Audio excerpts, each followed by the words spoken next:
Well, hey, more wooden boats. This is another Monk, a 35 and a half, 36. We haven't really figured it out yet. 1954, also built in Nanaimo.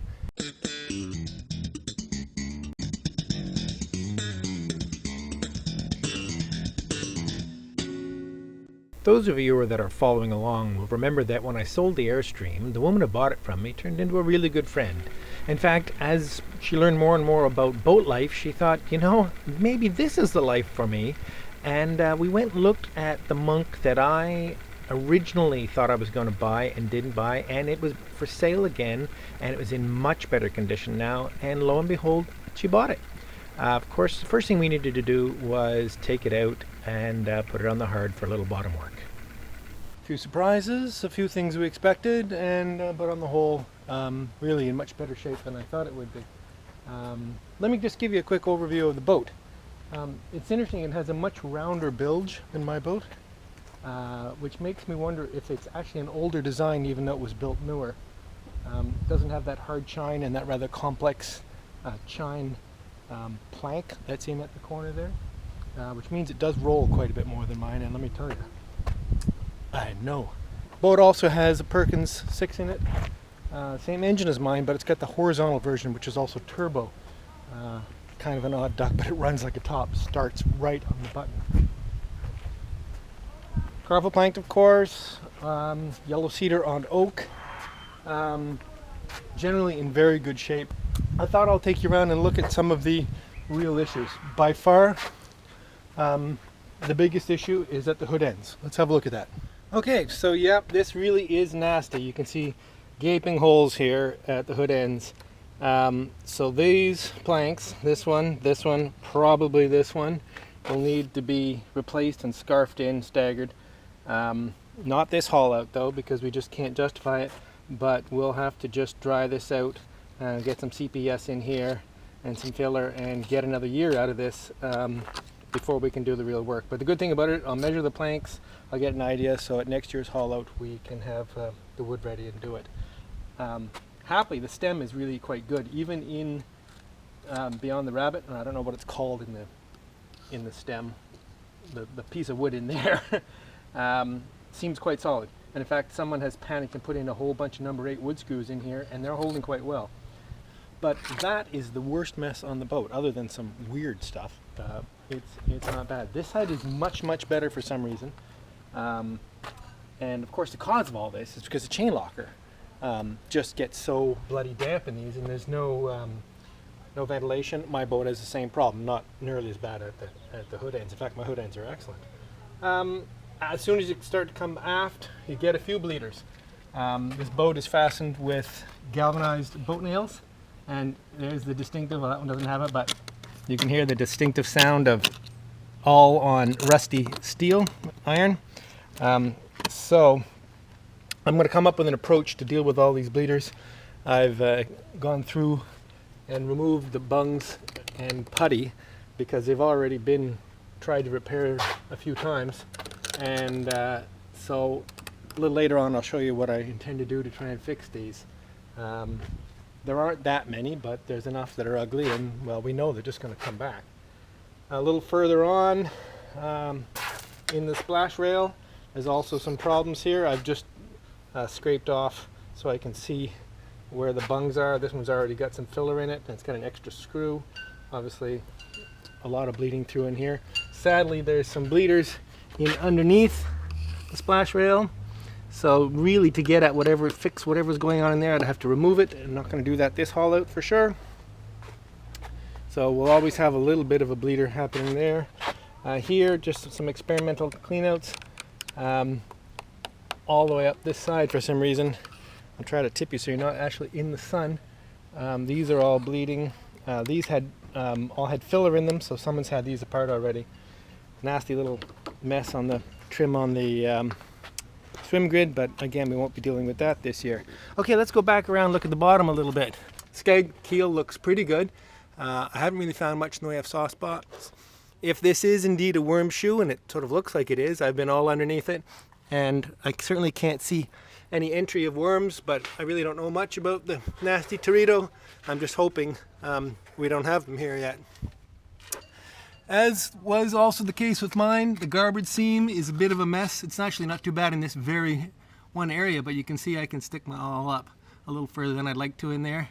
So I'm gonna have to reef some of that out, and get some more cotton and paying of some sort in there. You can see it's leaking at this spot right here. On the ground it's wet. Still leaking down here, so the hull is leaking back out. This seam right here is leaking. You can see water dribbling down. So I'm going to have to figure out something for that, because if it's leaking out, of course, it'll leak back in. Here's an ugly mess. Holy moly. I don't know what this person was thinking. I don't know how common this would be. This sender, I imagine it's a depth sounder, unless it's got a paddle wheel. No. Screwed to a block and a wire going in through a grommet. I can't imagine how watertight that is. This is going to be abandoned. I'll just have to figure out some way to seal up that hole properly. There are a lot of holes in the bottom of the boat that have already been sealed up. This depth sounder, I'm not sure is functional. I'll have a look inside and see what's going on with that. Further forward, we've skipped the hull directly above. There's nothing very interesting about it. It's in relatively good shape. This particular patch exists in the same place both sides. It makes me wonder if the boat was once keel cooled. That might have been where the keel cooler came out and along the bottom of the hull. That's exactly how my boat is cooled, so I suspect that's the case. Now there's a regular inlet and strainer. Okay, around the corner. Further back, these two pairs of ugly holes are very deep, and they had, I don't know what they had in them, toothpaste for all I could tell. Other than that, it's really not that bad. Anyway, okay, so let's get going on some of the actual work. Cheers. Okay, so this is experimental. I'm going to try and clean out as best I can the head of the nail, in this case screw, and the hole around it with the Dremel, hoping that then I can get CPES to soak in around it enough to seal it off that it might not bleed for a season or 2 or 3, or anyway, it's an experiment. The first tip I'm using on the Dremel is actually a diamond burr. I don't know if you can see that. I have a number of tips that I've been experimenting with, and I'll review them and let you know what I think of how they all go. Let's have a look.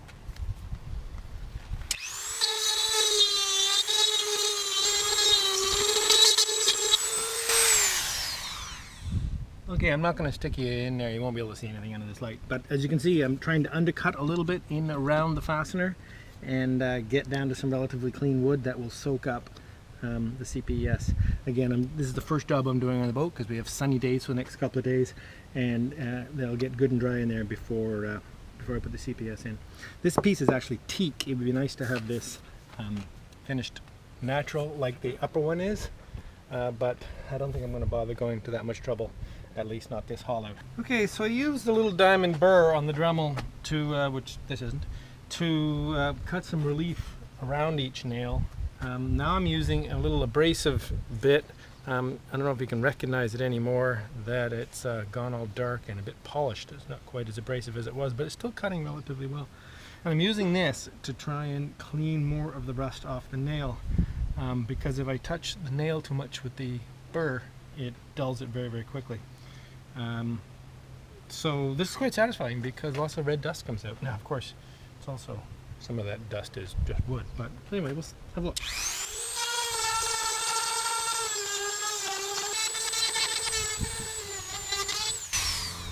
That's a particularly ugly one.